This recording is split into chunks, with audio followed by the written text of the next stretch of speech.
we've all been at the bottom. What do we do to get out of it? For me, it's structure and routine, discipline, discipline, discipline. The more disciplined I am, the more freedom I have.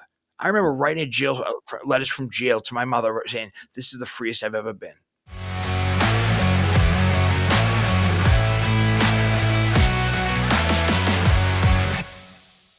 Hello, and welcome to the Mindset and Self-Mastery Show. I'm your host, Nick McGowan, and today on the show I have Ryan Skinner. Ryan, how you doing, man?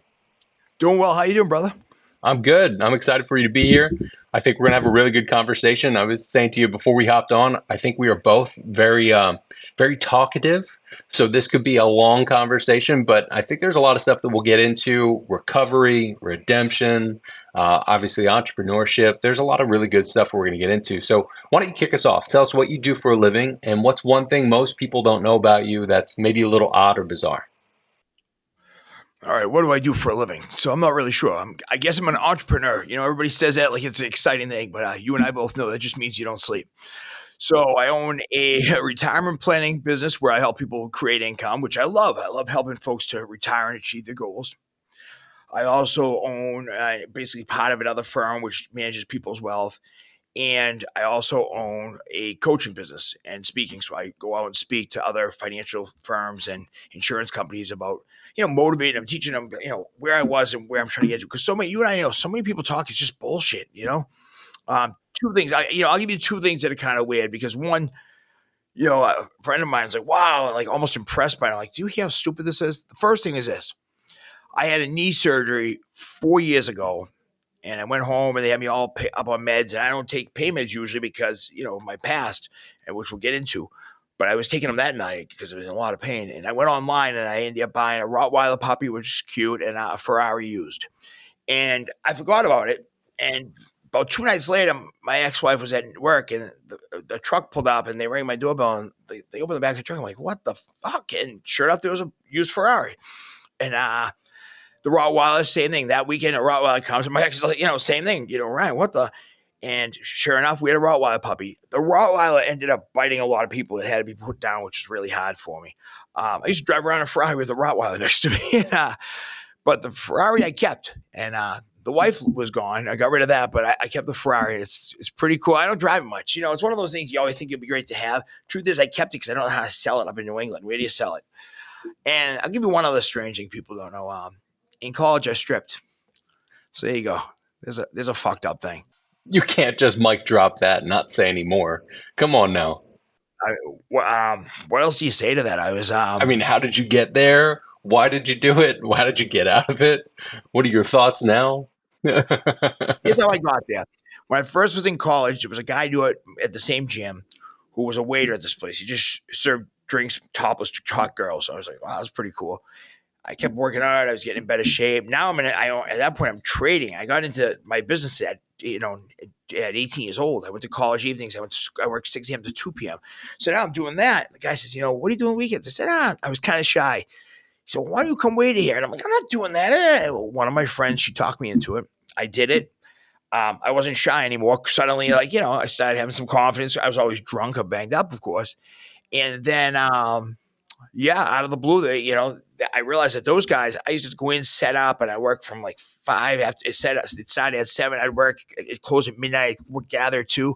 And those guys got there at 9:30 and left by midnight. I was like, and the offer came, and at that point, my self-esteem was a lot better. At least it was more crazy. I don't know if it was better. I think you have to have low self-esteem to do that.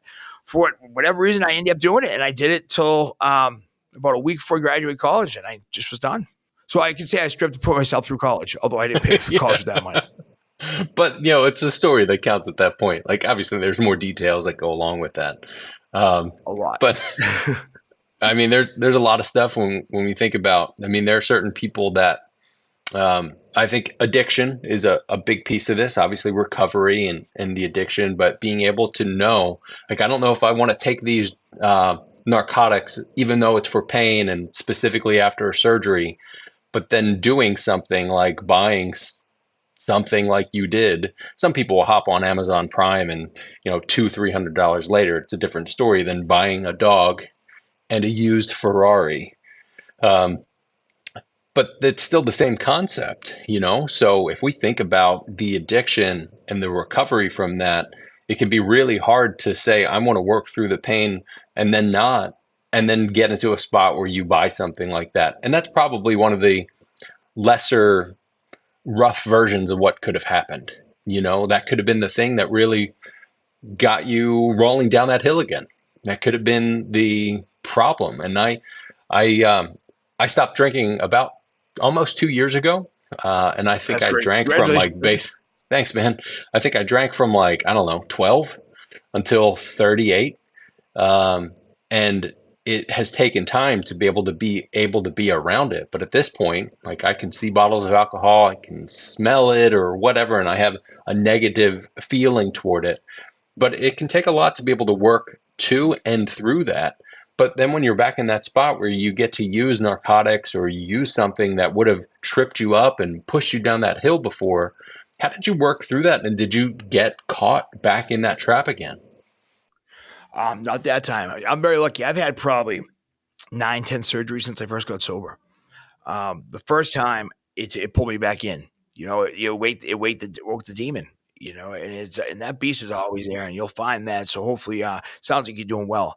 And it does say in the big book, it says we will become basically neutral to alcohol. I don't care. I mean, I have alcohol. When I have some people at my house for holidays, whatever they drink, I tell them just don't put a needle in your arm, and we're all right.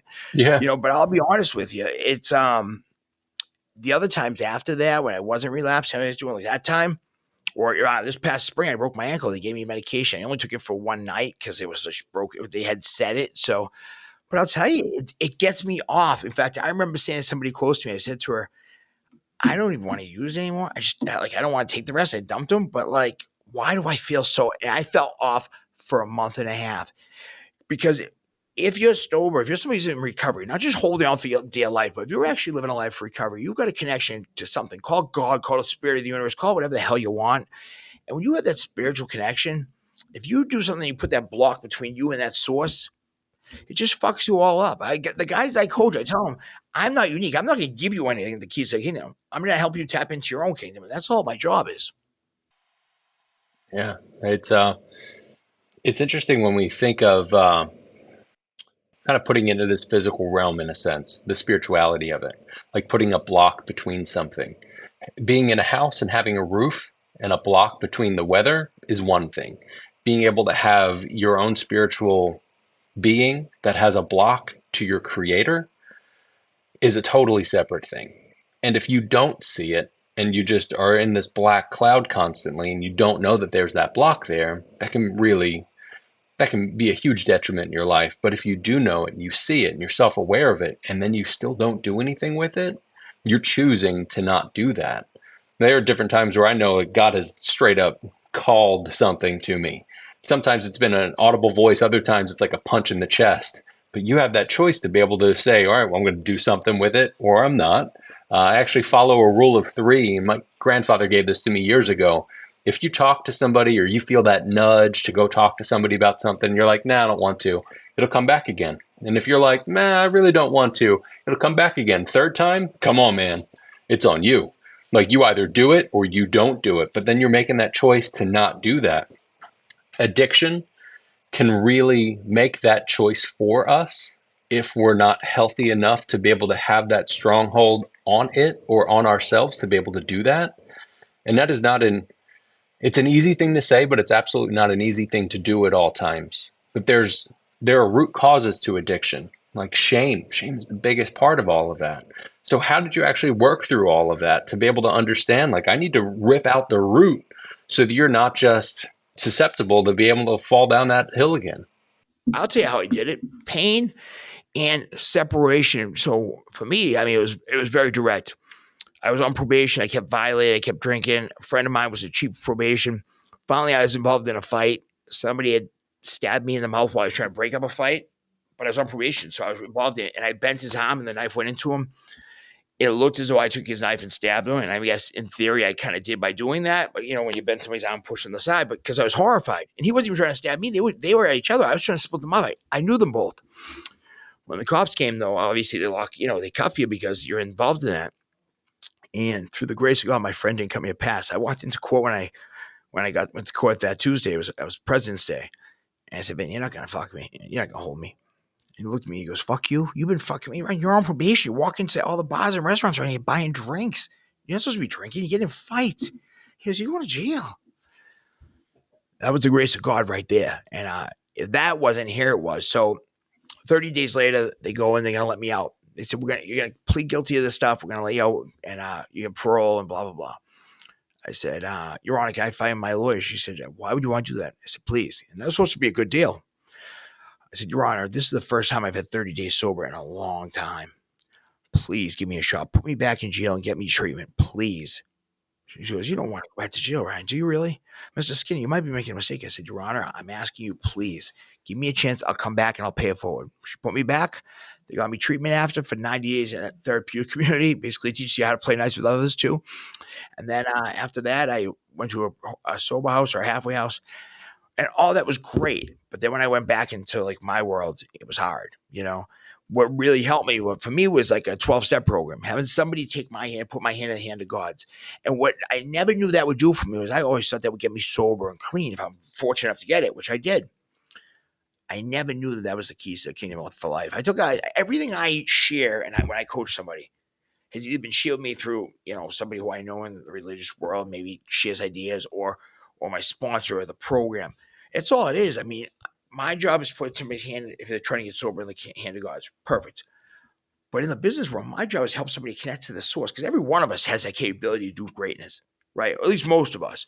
Most people, there's entrepreneurs, they're working for themselves, they're in sales, they're self-drivers, they have capability to do some big things. I always name my program Cracking the Code My Business, because it's simple. If you look at a lock with 4 things, you have to line up the numbers. Most people can get 2. People are successful and do pretty well and do what we do. They could probably get 3, and sometimes they hit 4, that flow state that we talk about.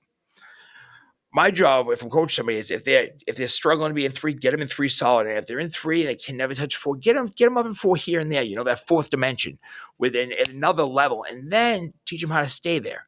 And that's the biggest thing.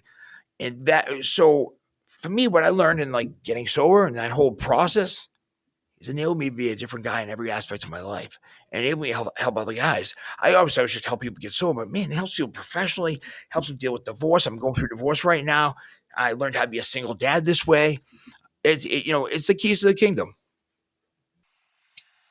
Yeah, there's a lot when it comes to being able to work through that really tough spot, getting out of jail, getting treatment, getting help, getting all of that. I want to make sure that we can touch on most everybody that listens to this episode. There's certain people that know exactly what you've gone through. They've gone through similar paths. There are other people that haven't. They've never gotten to that point where they've been put in jail or they've been incarcerated for any sort of amount of time. And so it's hard to really conceptualize that and grasp all of that. But I think we can all understand that there is a jail that we have, especially when it comes to addiction. The recovery process can feel like it's sluggish, like it's brutal, trying to get out of it, trying to crawl out of it. But you need help, you need support. People will go through the program like you've talked about. But I always like to look at what's the symptom, not what's the cause of it, not the symptom per se, and what's the root, instead of just directly messing with the symptoms themselves. Because if you mess around with the symptoms, you're kind of moving stuff around on top of it, on the surface of it.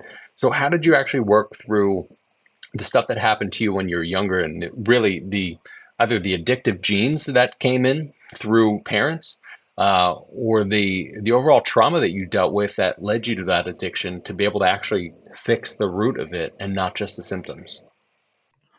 Yeah, I mean, I'm glad you asked that, because people don't realize, or a lot of people don't like to share these sort of things. But when I was a kid, I had somebody who was pretty abusive to me in my life. I was lucky he went out of my life when I was at a young age.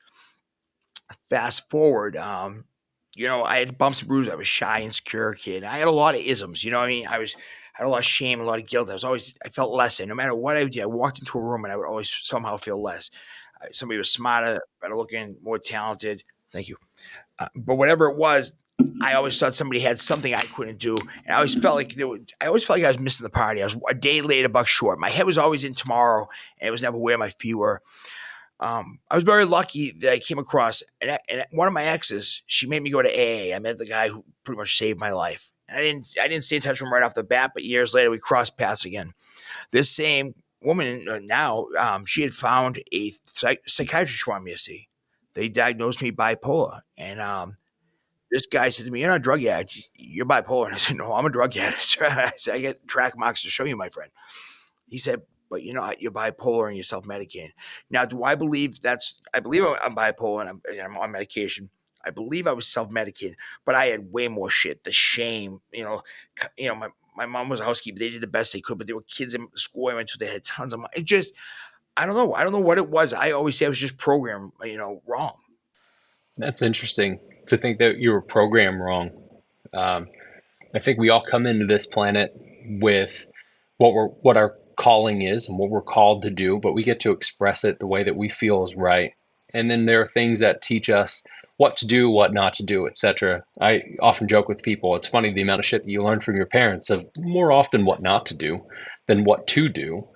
So either way, you're still learning, which is great, and we do that same thing throughout life. But then we start to be shaped by the systems that are around us, the friends group, the society that you're in, even just work and the industry that you get involved in. So it's really shocking to me how people will get out of incarceration and go directly back to that system that they were in that put them there. And it's hard for them not to, because that's a familiar thing. You get back to it, you look at that. But likewise with childhood abuse or trauma or really any situation, like you still want to find that familiar, but you've got to be able to work yourself out of that. For you to find out that you're bipolar and that you weren't just being an addict just to be an addict, but you were self medicating, that's like levels and layers deeper to actually getting closer to be able to heal those things. So let's talk about where you're at now and the things that you're doing. You've already said that you're on medication, which can be a huge thing for people to be able to get to that point, even to get diagnosed with something. But to be able to actually facilitate your days in a way that's different than what you did before, that just kept you in that addictive space. What are you doing now to be able to work on yourself, to be able to make sure that you not only get better, but that you don't get worse and that you continue to actually evolve as the person in a healthy way? Well, yeah, as people are either going backwards or forward. I don't think many people stand still, and if they do, life's passing them by. So my days are very different now. Some people. It's funny. I was talking to somebody last night. I said sometimes people can just go to bed whenever they want, watch TV, wake up, roll out of bed, just go off to work, and blah blah blah. That's not me. My day starts. I roll out of bed on my knees and I pray. Lately, I haven't been able to get on my knees. My right knee's bothering me, but I sit on the edge of my bed and I lean forward because I think it's a sign of humility, a sign of respect to something greater. And then after that, I do a little journaling. I then go, I sit, meditate. Usually I'll take the dog out and meditate outside if it's nice out or inside. From there, I go hit the shower, I get ready, go to work. I go to work. Throughout my day, I stop and pray for clients before I meet with them. And the reason being is I ask God, please allow me to be service to these clients while growing our business. Because, in my 20s, I was selfish. If you came on board and if you had this much money and I could get you here, but I could make this much money, boom. Now, my attitude is this: I'm going to just do the best I can for you and God will take care of it. As soon as I got in recovery, I learned how to make God my business partner. Call it spirit of the universe, call it whatever you want. People used to mock me. Now, a lot of those people are shocked because firms are paying me to go speak at their firm that they work at. We're doing 10 to 12 times the amount of assets here other firms do. Do we make that much more? No. We charge very little or none because a lot of times we get paid on the back end.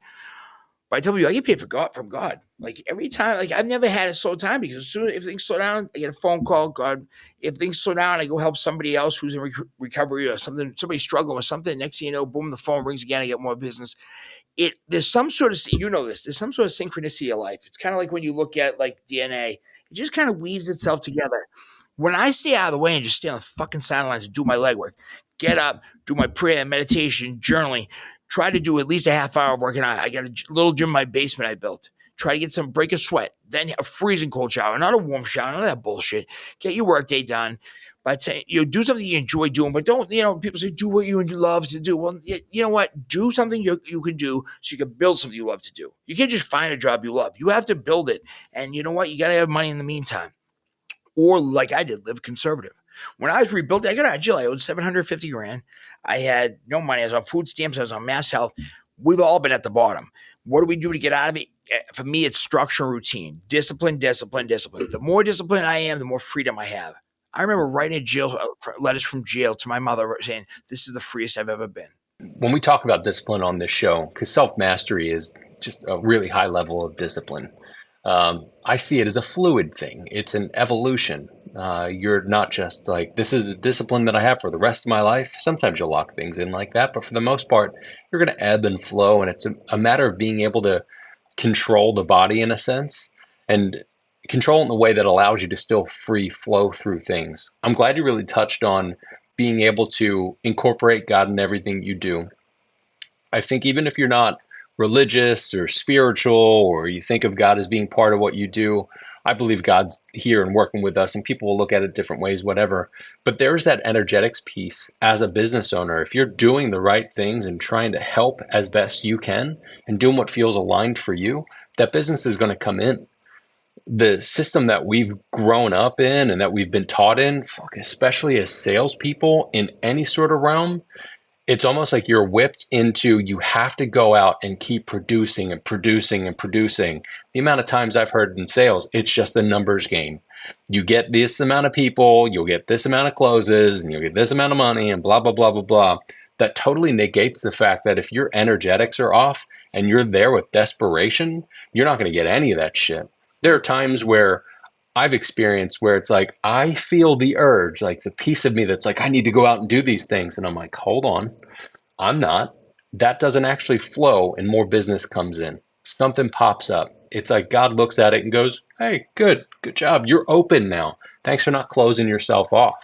That can be a really difficult thing for people to be able to grasp because, again, the systems of that, and you being in the financial world, every FA that I've ever met, for the most part, has either gone through that, is recovering from that, or actively fucking in it. So how do you help other people that are going through that stuff? And likewise with yourself to not feel that same urge of like, well, it's just a numbers game. Go out, hit this many people, get this money closes, blah, blah, blah, blah, blah, blah, blah. So first of all, I win all these trips from work. I'm not saying that bragging, but I'm saying that because I don't go on any of them. The last thing I want to do is surround myself with the bullshit. The awards, they have to mail me my award all the time in the mail. I don't want it.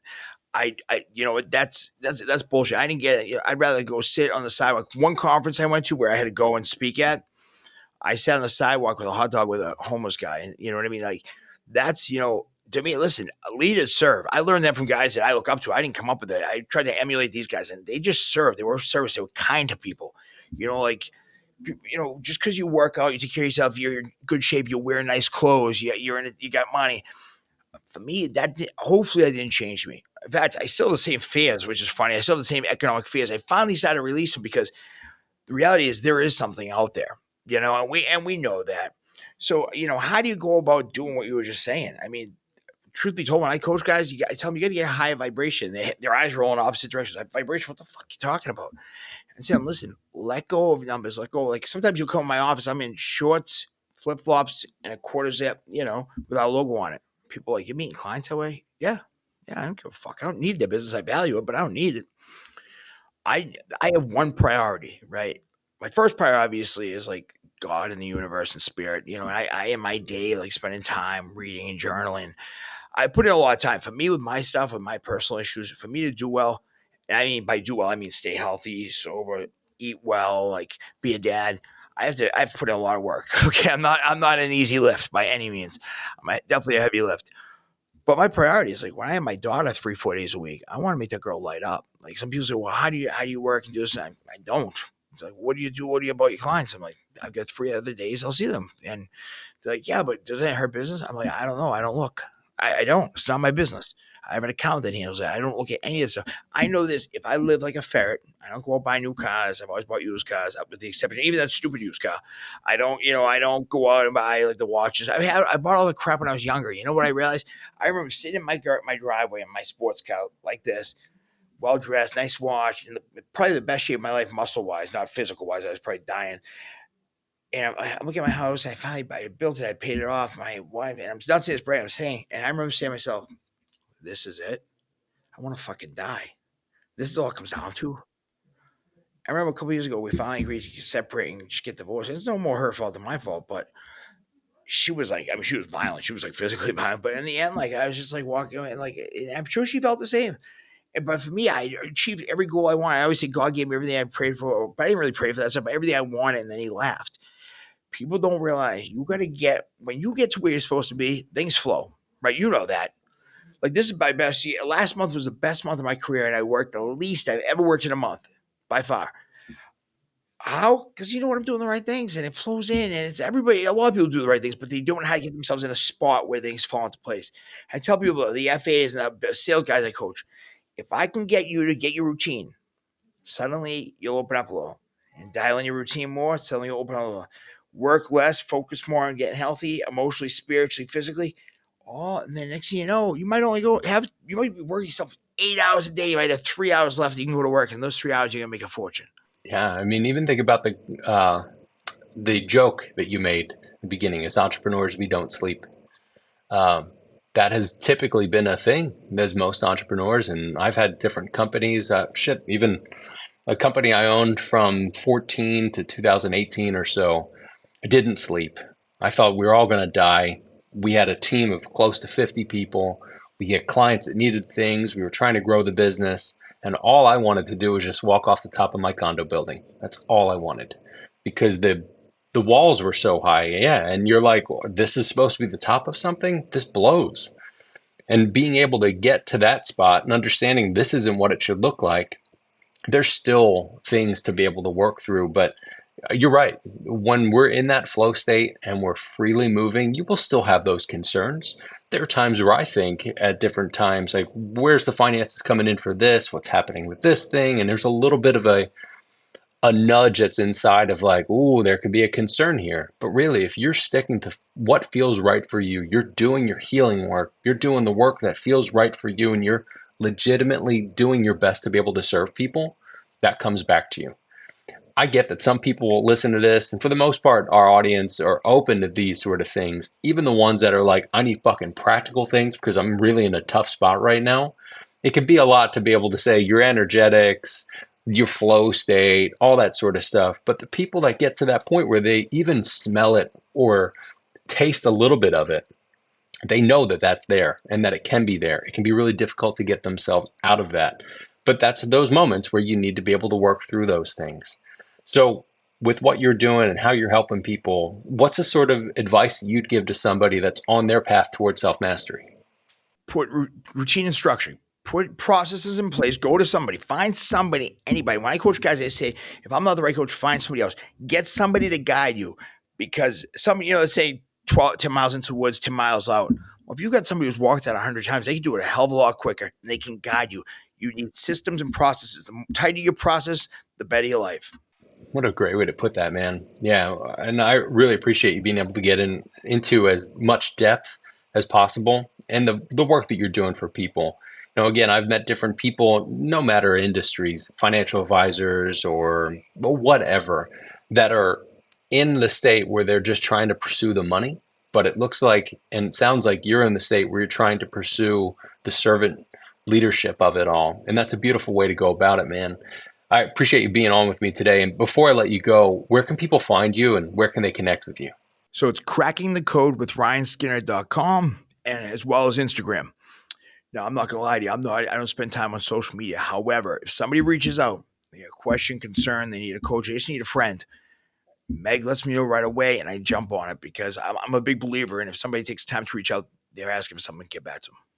Yeah, that's really awesome of you to do that. And again, Ryan, thank you so much for being on with us today. Thank you so much, brother. Good seeing you.